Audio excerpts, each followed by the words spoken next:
It was a real back and forth about who would be on this mission, who wouldn't be on this mission. The Dirty Dozen obviously came to mind. Everybody has a good reason to hate everybody else. I mean, it's definitely got that, gathering together these kind of misfits. A bunch of our favorite characters, many of whom have never been on screen together, but who all find themselves at the end of the world for one reason or another. And so getting Tormund back in the picture, the Hound and Jon and Beric and Jorah, it's a fun group. The sequence had been so well conceived on a visual level by Alan and his team. To do that with hundreds of people and weather and visual effects and fire with lots of moving parts and still have that sense of artistry about it takes a different level of directing. 3, 2, 1,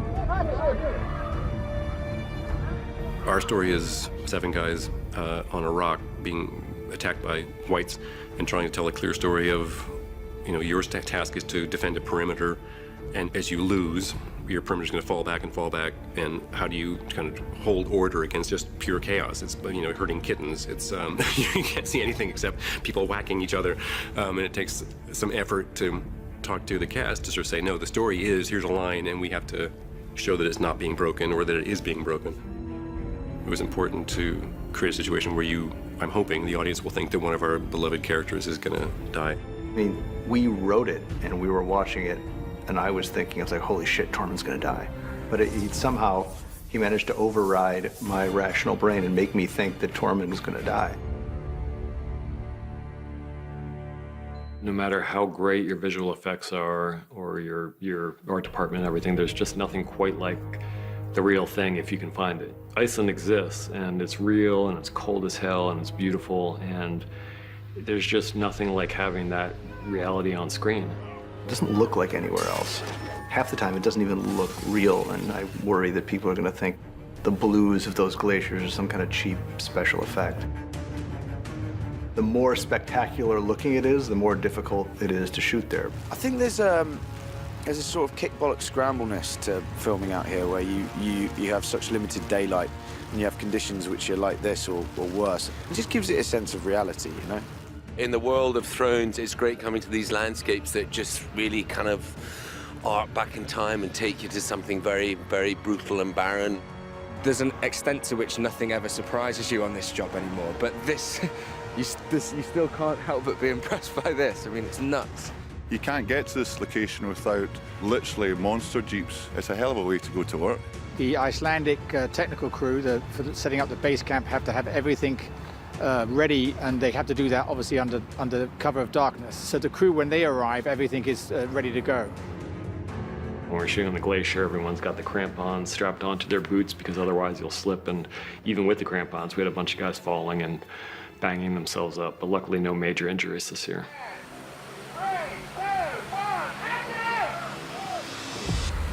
What we had to go through to get the zombie polar bear was writing the zombie polar bear into every season of the show for about 4 seasons. We thought they'd be so excited to do a zombie bear, and it's kind of like, oh my God, they're serious about doing this fucking zombie bear.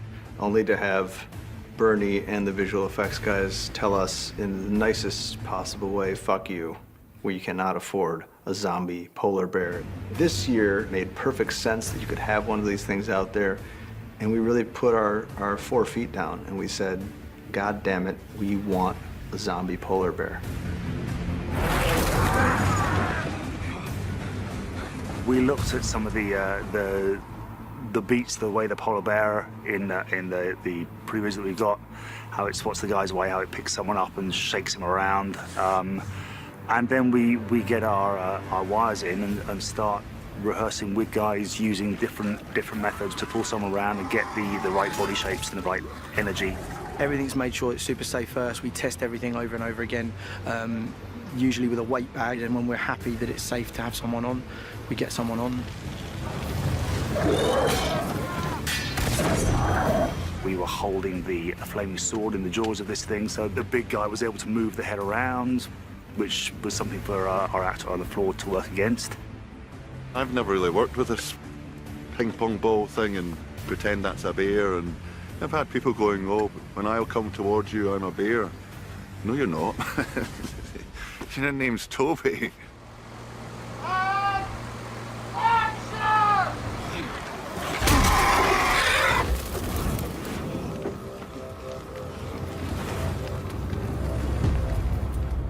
most of the heavy lifting of the sequence, that was all in Wolf Hill Quarry in Belfast. It's one of those things where, you know, when you film something in another location and then you're responsible for finishing that location off somewhere else, you have to really do your homework and try and make sure that you match it as best you can so that then Alan would have an entrance for the characters. When you stand up on the top and look down, it was like we were building, I don't know, an airport or something. The scale of it is enormous. We built nature. No, sometimes I walk out there and I think we're crazy people. We had a really tricky time trying to work out what a frozen lake looks like and how we can achieve that. And that went from a compacted quarry floor to putting concrete down to a nice flat finish, and then there had to be hues of colour that had to be added to that. Then we had to work out how the ice would look, trying to make that look three-dimensional and as if it was transparent ice. All these things are really, really tricky. Stop!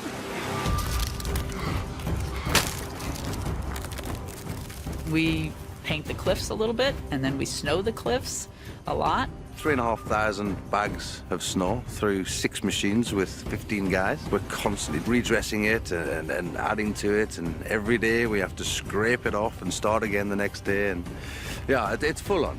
It's a really cool set. Like it's an amazing set. They cemented a whole quarry to flatten it out to make it look like an ice lake. The amount of workmanship is incredible, and I mean, it really, we've had to run across that ice. It just looks so real, it's fantastic. I thought it was a real lake.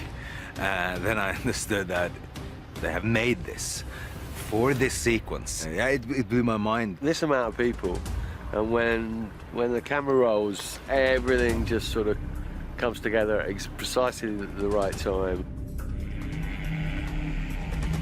Original intention was to dig out the areas on location where people would need to fall through the ice. And then it became clear to everyone that probably the temperatures were going to be so terribly cold. We figured out if we use motion control, then we could achieve it on stage. Where the whites fall for the ice, we're doing those as separate set pieces, and then building rigs to drop underneath the ice to take the weight of the actors and then allow them to drop through. You know, even though we've got 10 guys falling in while the camera's moving, by the time we're finished, we've got 100 guys falling in and the camera's moving 5 times as far. Everyone's always like, oh, you get to shoot in a tank, great. No. It's the end of the season and I get plunged into cold water with a full costume on. It's gonna be miserable.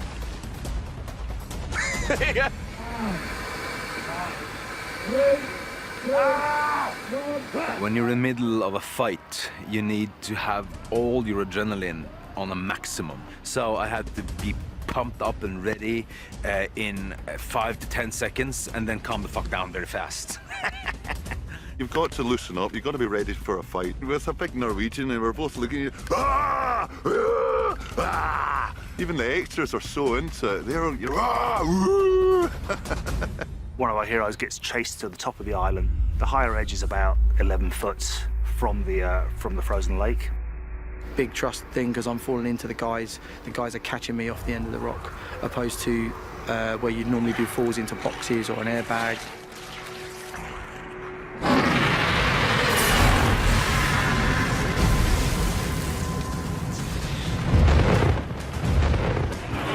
Well, it's funny how times have changed. In season 2, the dragon was riding on Danny's shoulder, and now Danny's riding on the dragon's shoulder. And when Danny gets on and off the dragon, it's sort of like wheeling up the stairs to a 747. We've modeled the dragon and then laser cut this full-scale giant piece of polystyrene to create a section of the dragon's back that is living on the island at the frozen lake. I've got a bit of climbing to do on that contraption with a person on my shoulder. I just hope I can do it. Well, I've never flown a dragon before. I'm sure we'll be fine, just hang on.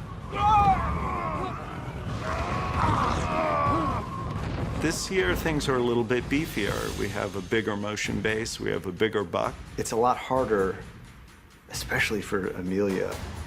It's one thing to act in a room with somebody and to draw on your considerable resources as an actor. It's another thing to have a situation that's supposed to incorporate the same level of emotion, but in the most artificial environment you can possibly imagine. It's the opposite of walking in costume through Iceland.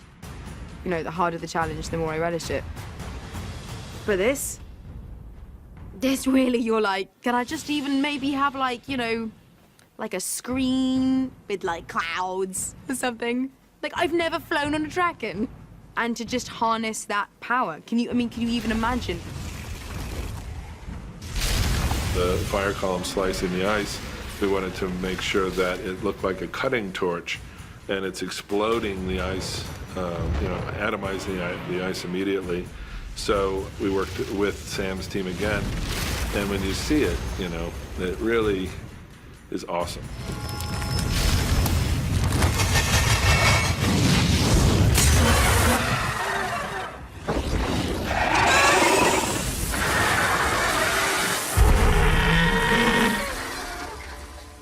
We knew that the Night King would see and seize this opportunity, and like to think that when the dragon dies, that it's kind of a nice 1-2 punch, because on the one hand, you're just seeing the horror of one of these the three only unique, amazing beings like this in the world, going under the water and not coming up again, and you're processing that. Then you're processing something that's even worse, which is when it comes back out from under the water again. The eyes of the White Walkers and the Whites have been such a prominent feature of the show, and a lot of work has gone into the specifics of how the eyes look, and to see that hopefully iconic image at this point blown up to the size of a beach ball, that seemed like it was an inherently crowd-pleasingly oh shit moment for everybody.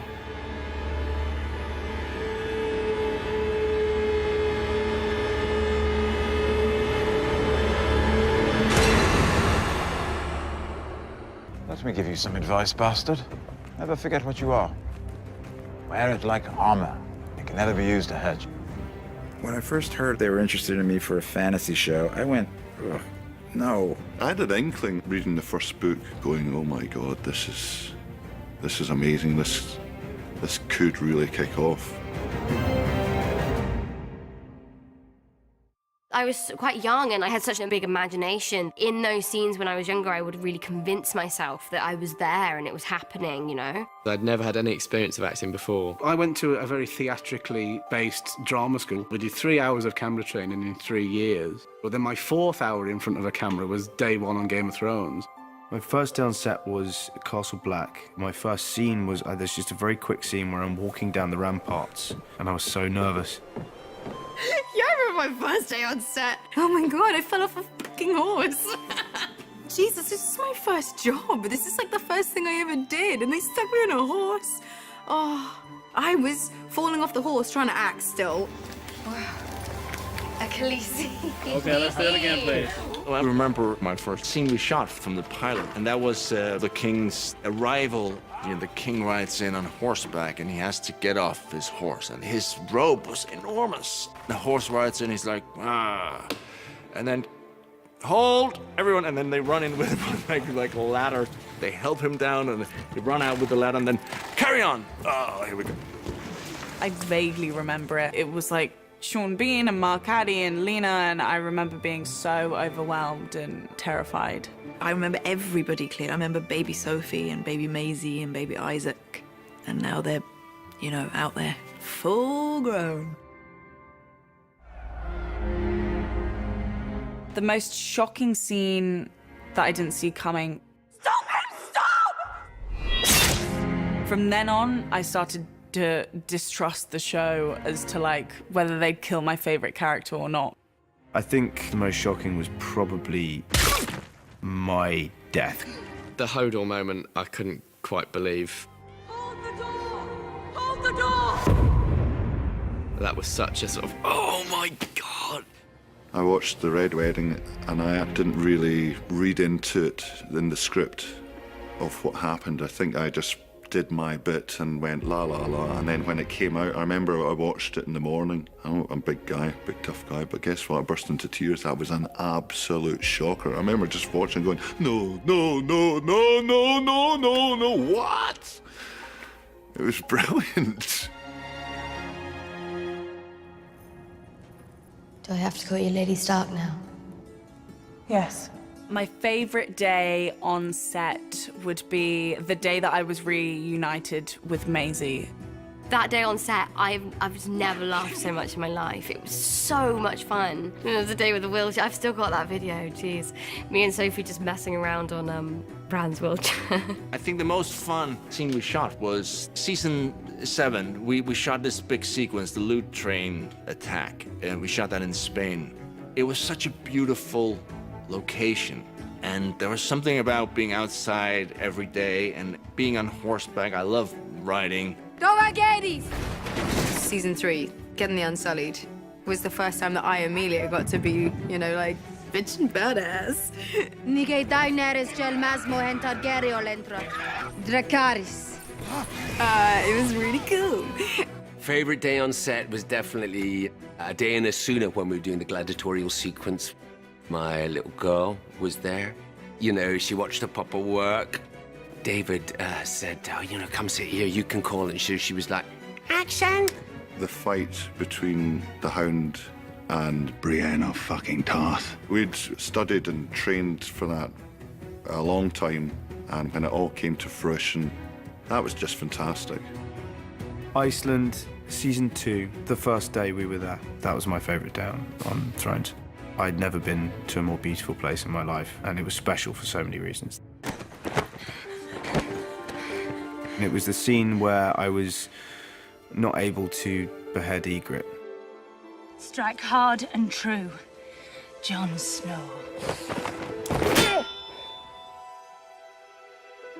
My favourite actor to work with was Rose Leslie.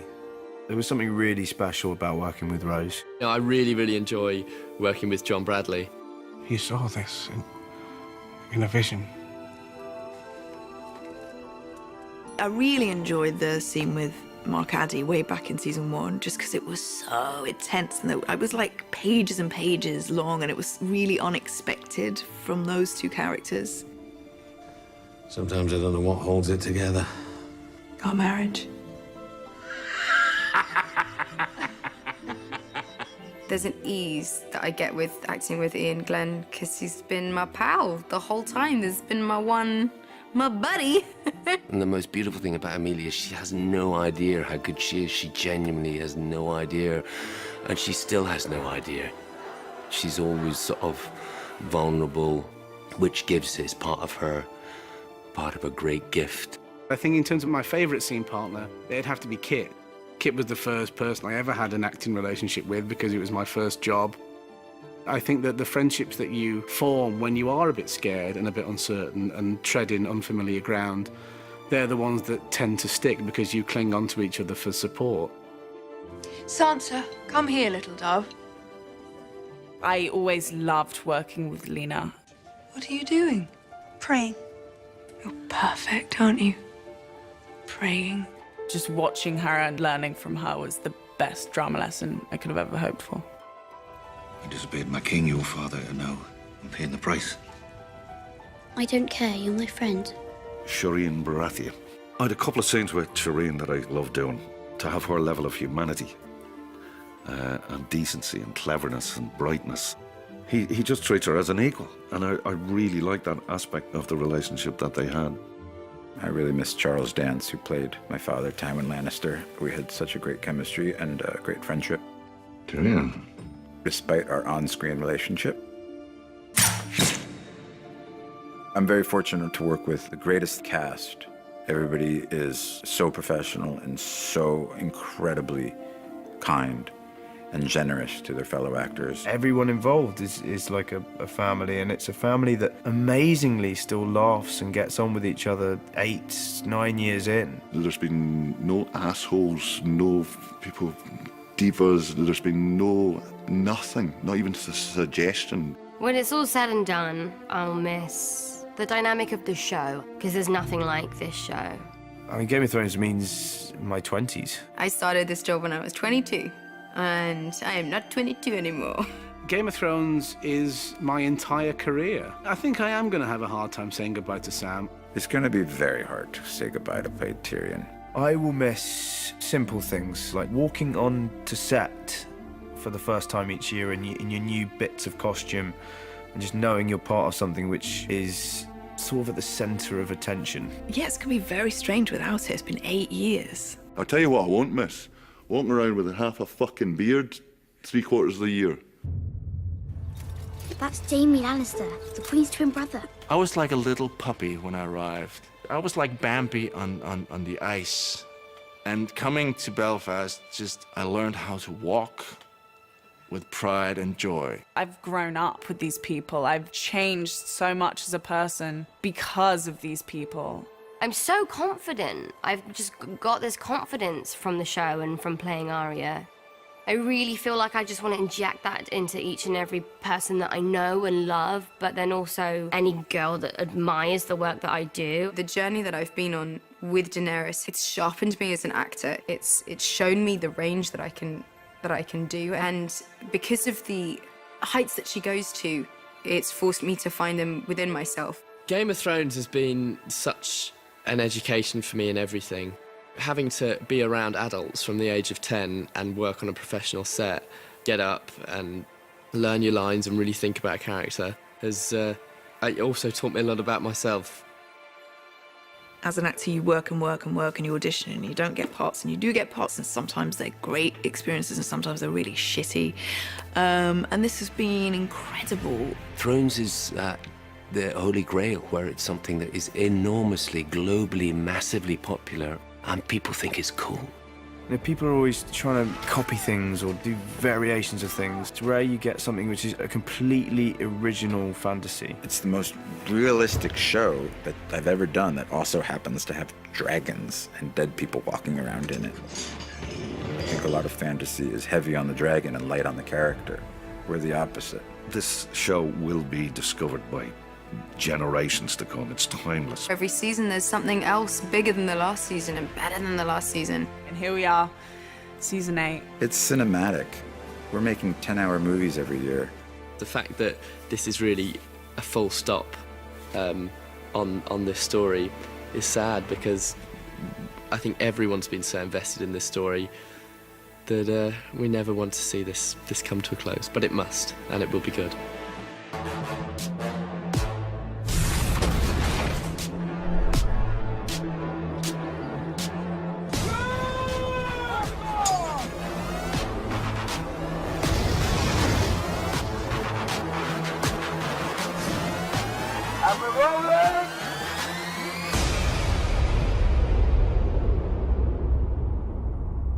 Let's go. Keep going, Nick. Keep going.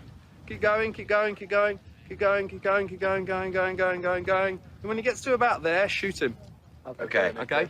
So that means see, yeah. let loose.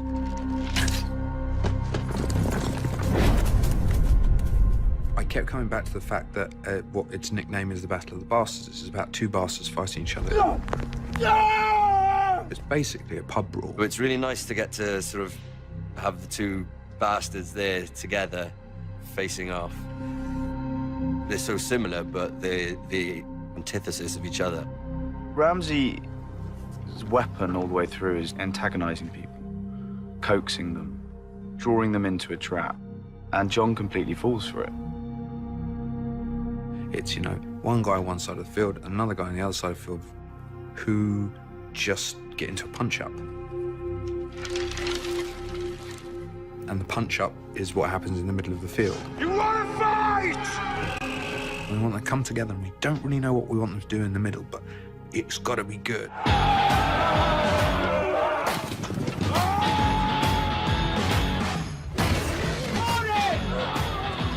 We're trying to capture the madness that this must have been.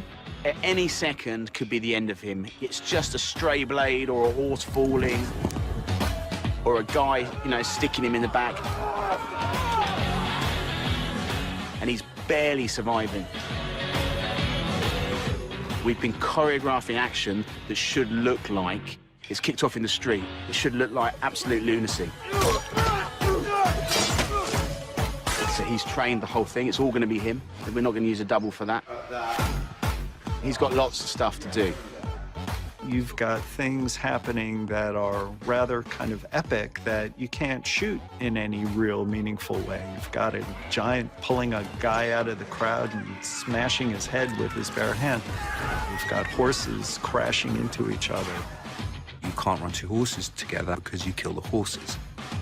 It became about marrying real horse falls with the digital world so that we could have a real horse take a fall, and then we could digitally superimpose a second horse, which was a CGI horse that would seem to hit the real horse, causing it to fall in the first place. You add a new level of danger in with horses. It's not just a fist fight. We've got people getting slashed in the neck, you know, we've got stomach slashes, we've got axes in heads, we've got all sorts. The best way to describe Bob is every day they would bring all the extras on board, and I would down to the set, and I would send them back and say, more blood, more mud. And that's all I ever said, is more blood, more mud. And with Kit, it was more blood, more mud. That's all I was going for, is how dirty can we make this war? I would like to put on record right now that I have had more shit thrown at me than any other actor on this show. I had so much crap on my face. I just wanted to finish by then. I was like, I've loved this, but let's just end. And that was good, again, good for the scene. Put your sword down and just do this, and it's like you're going to basically punch him in the face. So the next time that I see you, you've made absolute mincemeat of him.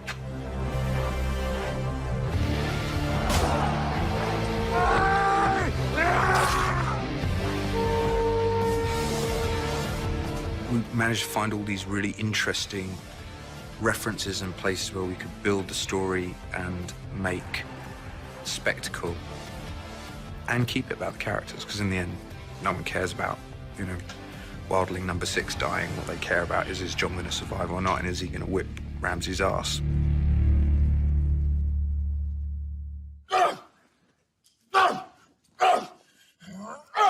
Bit higher, Kit, bit higher. We actually spent an entire day, 10 hours, with Kit on top of Ewan, beating him. And I just shot it from every single angle I possibly could. I actually did punch Ewan in the face twice by accident. Got a shield in the chin as well, which I really enjoyed. Jaw hurt a bit the next day. But yeah, I mean, it's just one of those things when you're doing this kind of thing, and he's got to give it that passion.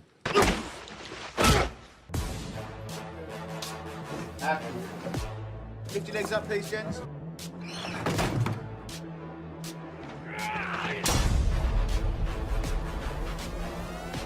Cuando digamos acción, todos vendréis corriendo hacia acá.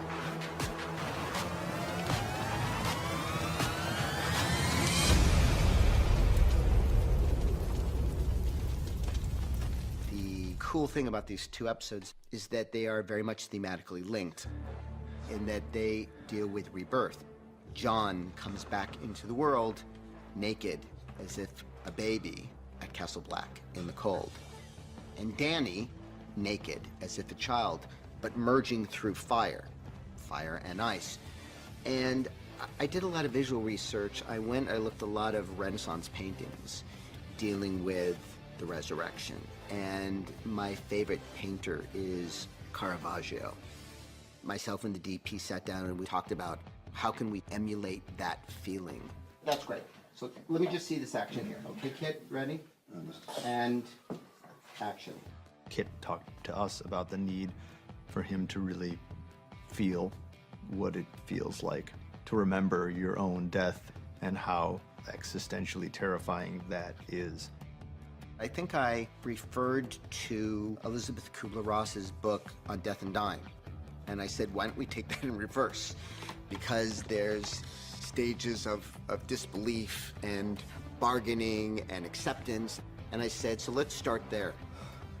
You wake up and some of the pieces are missing and you don't know where you are. And it becomes a series of discoveries. Where am I? Oh, well, I think I know where I am, and why am I naked? Then he looks down to discover that he has all these wounds. And then all of a sudden the memories start flooding back and panic ensues. So it really becomes sort of, how does John deal with what's happened? He's been dead, and that's an experience that no one can understand unless it's happened to you, which means no one can understand. What did you see? Nothing. Nothing at all. We go through the entire scene. He walks over to the rope, starts to lift the sword. We focused on how John would deal with the execution of Ollie. It all comes back to Ned Stark, you know, the man who passes the sentence, swings the sword. I mean, it's the Northern ethos. John really doesn't want to do this. I mean, it's the justice of it is clear. I mean, these men assassinated the Lord Commander. They need to be executed, but he's the one who passed the sentence, and he's got to swing the sword. Yeah, we did really drop them. It's always kind of chilling because your initial reaction as the audience is visceral. You know, they're in these harnesses that drop, and it is a little bit of a shock to the system. You have to loosen this off. Yeah. Loosen the actual dressing rope. The first time feeling that drop and the noise of the barrels being pulled back is terrifying when you're standing above it.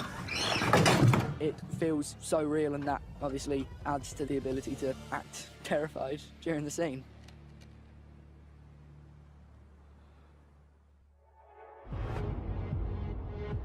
Zafra Tower, which is in Guadalajara, Spain, it feels magical.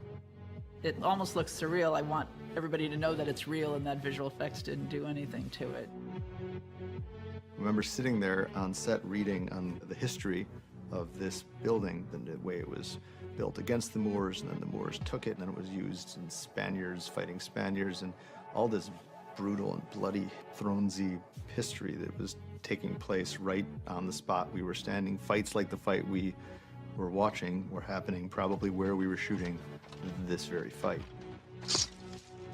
Certainly they've done a lot of sword fights in this series. The question was, how would I make it different? I stumbled upon a Sergio Leone movie called Once Upon a Time in the West. And it's all about creating tension through anticipation of what's to come. And I thought, that's the key to this.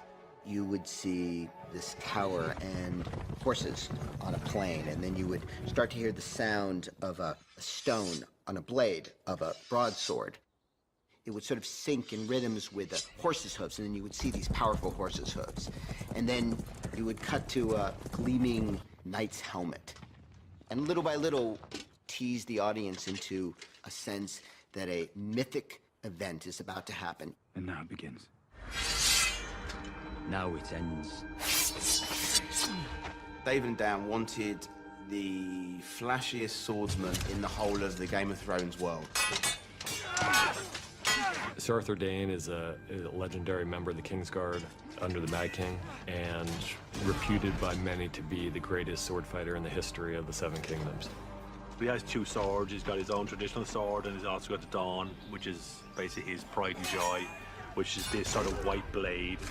It was really tricky to choreograph and execute and film a very complicated sword fight and make all of the cuts and all of the parries and all the defenses and all of the kills look real and convincing while being flashed. You stabbed him in the back. The second part of it that made it a little trickier was that it is part of Bran's vision. He's got many faces. I look forward to seeing this one. Favorite death of the series? Oh. It's difficult. Sean's was amazing because it was just so shocking because no one knew that they were going to kill off the main characters.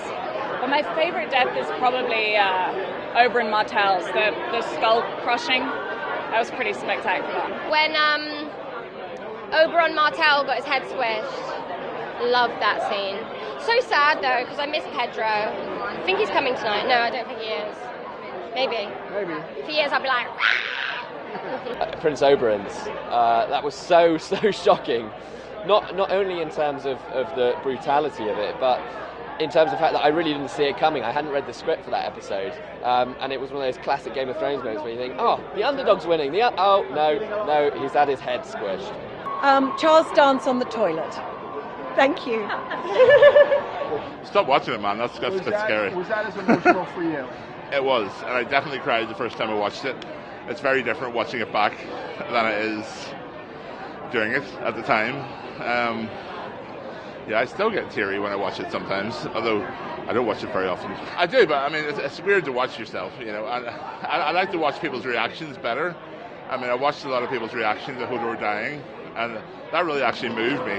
I think there were two. The first was Sean Bean, Ned Stark, because even while we were filming it, I kept thinking, oh, someone will save him.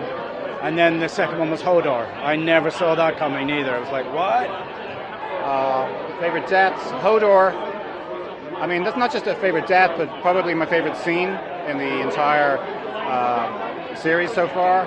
Just the way it was put together, you know, intercutting his death with, you know, the scenes of him as a child. Very emotional, hard-hitting, devastating. And Ned Stark, same reason. Hard-hitting, but, you know, extremely heartbreaking. So I like seeing good guys die, I guess. My little girl, Shireen. That was heartbreaking. I cried when I read that in my little room at home when I had the pages open. I went, I hoped that it was a joke. A horrible thing to happen, but incredibly dramatic as regards our storytelling. I think probably Joffrey's, you know, those eyes, you know, the strangulation, the going red. It was I thought it was such a brilliantly acted death. And it was a surprise, like all good Thrones deaths are, just the way it manifested itself. It had captured everything that's great about Thrones, I think. I like the way Ramsay died. He got eaten by his own dogs. That's a very Scandinavian death.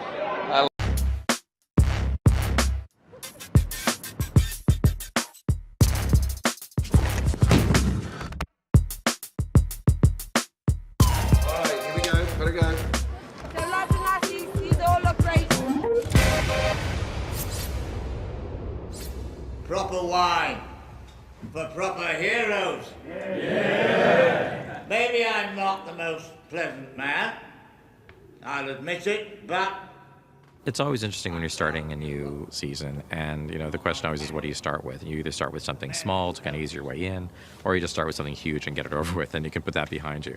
In this case, we started with something really huge. Okay, everybody's dying out there, and action. that was your mistake. Leave one wolf alive, and the sheep are never safe. And I love that scene because you come into this and you're like, wait a second, Walder Frey's dead. How is this possible? What's going on? I was thrilled that they'd made a full head prosthetic, which fitted my face, but I looked like David Bradley. As an actor, to really reveal yourself and take another face off your face rather than just pretend, that just made it a lot easier and a lot more fun, I guess. It's the actors just kind of pulling on their own skin, really. And then it's really done in cuts, where the arm movement and where you place the camera, having Walder Frey do that, and then having Arya repeat that but from a different camera angle that looks like something's come off, and it's very effective. What makes it extremely effective is Maisie's performance, because she just sells it so beautifully. And I love the moment when she turns to Walder's wife and says, When people ask you what happened here, tell them the North remembers. I think it's a great opener for the season. I think it's a great reintroduction to Arya, where she's coming from and where she's heading. She realizes her power, and I guess, yeah, maybe there is the argument that you didn't have to kill the whole Frey army, but they weren't good news. I don't think we'll miss them.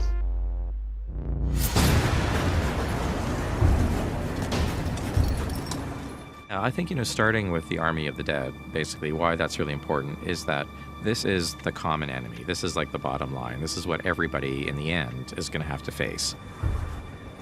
It's the enemy that is beyond all enemies. It's like the one thing that nobody really knows how to fight. And so the big question is, are these people going to get their act together? Are they going to figure out a way to fight the big enemy, or are they going to just eat each other alive before that even happens?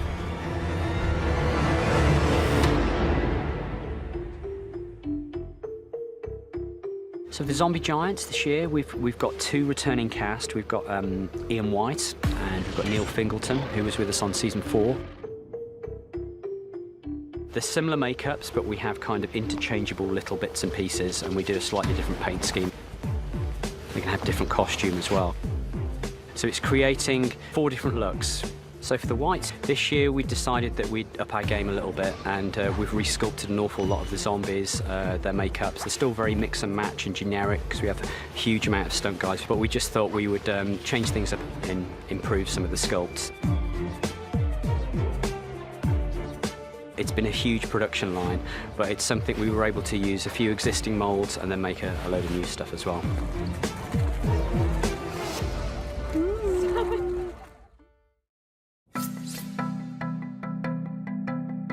It's a pretty song.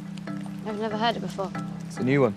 Ed Sheeran's got a beautiful voice, and we knew he was a fan of the show, and we knew that Maisie was obsessed with him. So we always thought it would be fun to try to get him into a Maisie scene at some point. When I first got the scene and I was a Lancer soldier and it was with Maisie, I just assumed we'd all get killed at the end. Action. I don't want to steal your food. You're not stealing, we're offering. Come on, it's going to be a cold night.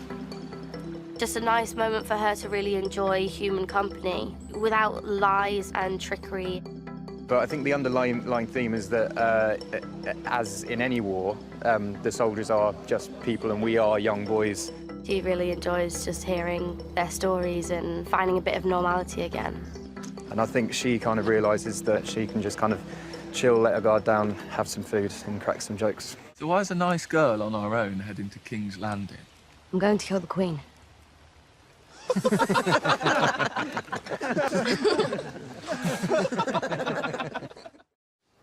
And then to High Garden. Then you go High Garden.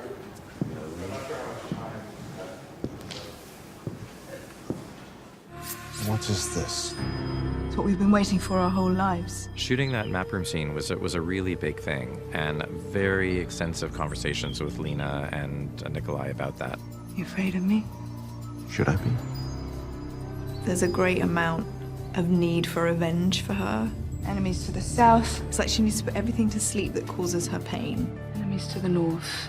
And she's now just on this very driven, focused path to world domination.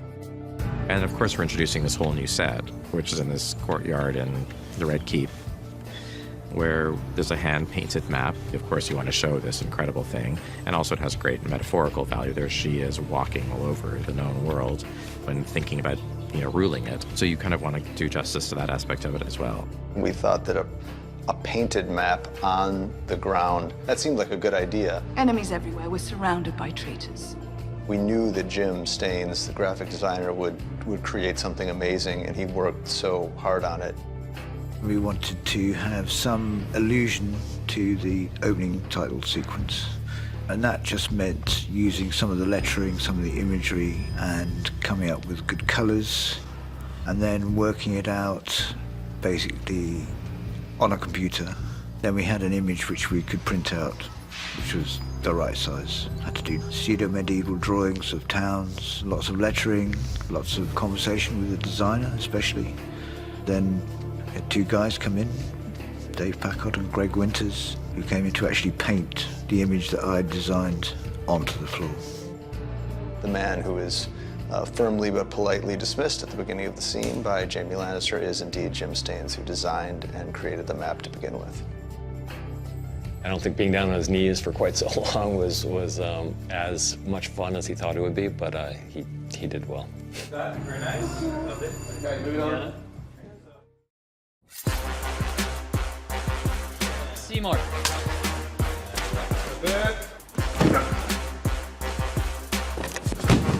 There is some fun to be had, I think, in seeing Sam in this new environment where, he really came here to the kind of tower of knowledge to learn the secrets of the known and unknown world. And he's really just, a cog in this machine. Sam has quite a miserable time.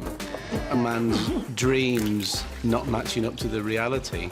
We don't lean on montage that often in the show, partly because montages, to do them right, take a lot of time and a lot of resources. Bernie came to us at one point and she said, we've got 3.5 days scheduled for this montage, which is a long time to shoot what is maybe a 2-minute montage. You know, in the end, when we cut the scene together, it was hilarious.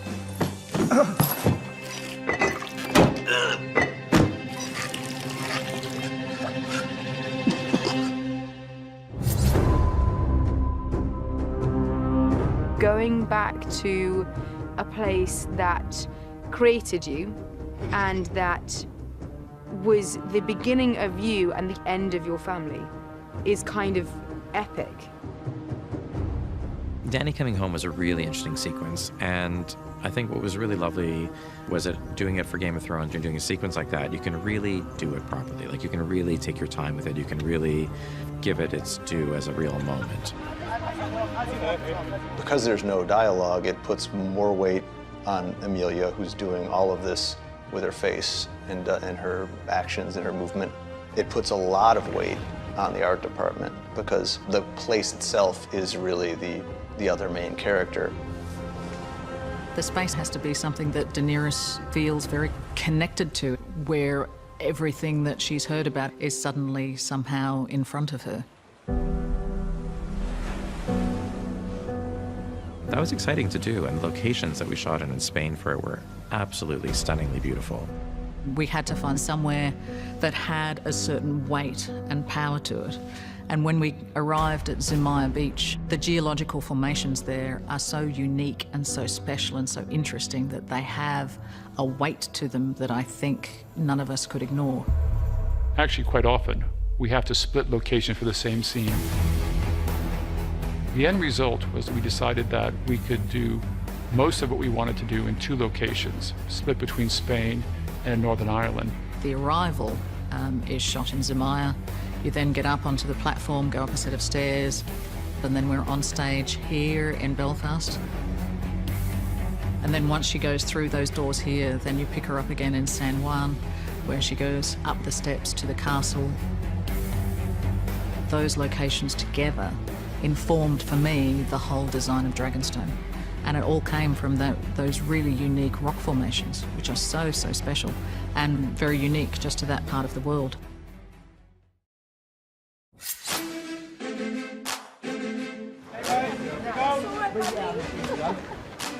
The Gates of Dragonstone. It's probably going to be on film for about 30 seconds, but so much detail and work went into this set. 2 giant dragon heads were carved by our sculpting team, with the most beautiful, big, massive doors that were designed and built here. The locations in Spain, had that very strong rock formation, that very strong strataed look. And we were able to bring in those beautiful geological formations in those side corridors. We had to use the rocks from the location. We sent out a team of plasterers to Spain. They took impressions of the stone.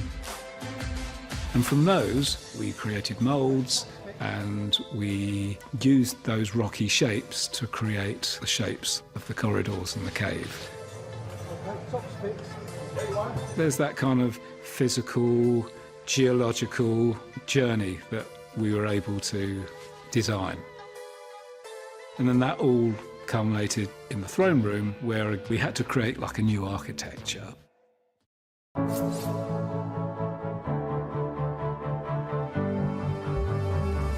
It's a lot of work. It was very, very labour intensive. No, I can do it without looking. Looks brilliant. It's going to be dramatic. Yeah, it's really dramatic. Yeah, the angles are fantastic. Dragonstone, of course, had been established in previous seasons before I came, so we had the Dragonstone map room, so it was already established as a cave-like space. So I wanted this set to sort of start in the cave and grow out of it.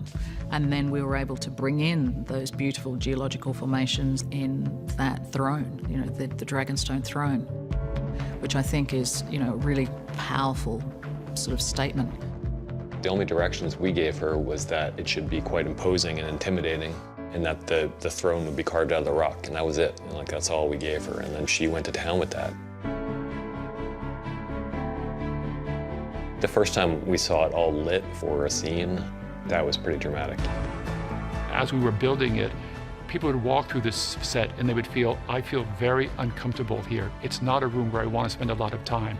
So it was a new approach to an audience chamber, which was not welcoming people in. It was basically making people feel uneasy and intimidated.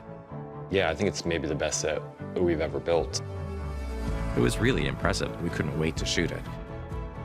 The audience chamber is incredible. One of the most staggering sets that I've had the privilege of being in. Every moment of that journey from the ship to the place where she's actually going to stand and plan her conquest, there's a different flavor to each one of those moments. And you realize this place where she was born, there was a whole culture there, there's a whole world there, and you get a real taste of it and the uniqueness of it. And the coming home is really very dramatic. Shall we begin?